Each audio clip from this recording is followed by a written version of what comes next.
Let's move to Kate. Kate says, I want to talk about nervous system regulation while in conflict. Are there tips you can share about slowing down my own nervous system response so that I am able to discern when it is too much for me to handle? I move into freeze so quickly that I often miss the moment when I should be pressing the proverbial eject button. Is it reframing the other person's intensity so I can stay in compassion rather than reactivity or something else? I'm trying to make more space for myself and others in conflict. Hi, Kate. Hi. I really like your initial sense of reframing their intensity. Tell me more about that. Well, I mean, I feel like the experience that I'm struggling with is when I am in conflict and Mhm. the person is looking at me with a lot of sharpness in their face and a lot of sharpness in their voice, and Mhm. it just goes right in and I just get super activated and I feel like I get frozen slash disassociated quickly. And there's a certain amount of self-resourcing that's necessary for me to be able to interrupt. And I feel like I'm so swept up by the other person's intensity that I feel like I'm just lost. Okay, so let's start by knowing that there's nothing wrong with that and it doesn't have to change. I might, for the rest of my life, be flooded and overwhelmed and stuck in a moment, and that's going to be my initial reaction. Maybe that's going to keep happening. And if that's the case, fine. I've survived it until now. I will survive it again. What we want to do with that is just take the pressure for change out of there. Because we're going to just detox that one little element of there's something that is happening that shouldn't be happening, and I have pressure and urgency for it to be different. We want to relax that part a little bit if we can. The reason I start with begin by not needing it to be different so that you can see opportunities that arise naturally when they come, and just trust that they'll arrive more often the more aware you are. And one of the first things that I would start is by developing a witnessing, observing self in those moments. So the first piece will be the experience of, oh, here I am again, sitting on the couch, and they are looking at me with a frown, and they are shaking their fingers at me, and I am in a freeze again. Huh, here I am again in my freeze state, immobilized.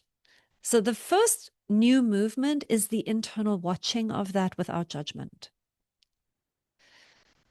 So you're going to practice that for a while. Oh, here we are. Oh, here we are. Now, if you meet that moment with, oh, I shouldn't be here. Why am I here? This is wrong. Then we're not healing anything yet.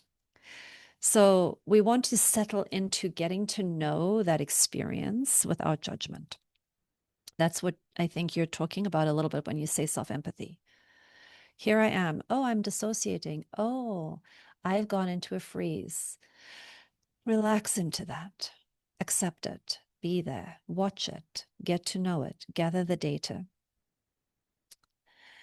We don't have a new choice until we have awareness in the moment. So, what we want to practice is being willing to become aware in the moment.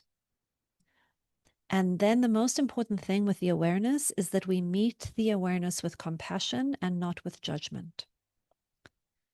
So that's the initial practice over and over. Here I am. I'm not going to judge it. I'm going to surrender to the experience. I'm going to witness it. I'm going to gather the data. Oh, I'm tense. Oh, I'm angry. Oh, I want to fight back. Oh, I'm really scared. Oh, I feel like I'm 5 years old again. Oh, I see what's happening in this moment. Here I am. I'm 3 years old, and my mother just threw a glass at the wall. Aha. I'm having that experience. The fact that you're observing, witnessing self can begin tracking, will begin changing your experience of the experience.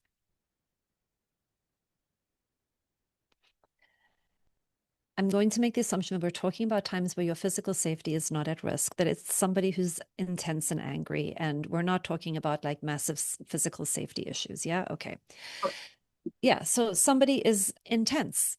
And then we can do this other thing that I think you were mentioning, which is how do we reframe their intensity? If I tell myself, wow, they are triggered into their fight response, their young adaptive child is trying to fight for something, and it's probably not me.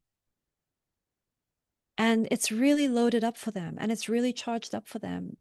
Because the thing that I didn't say, that I said or that I did, I know doesn't deserve this intensity. The intensity is coming from their history.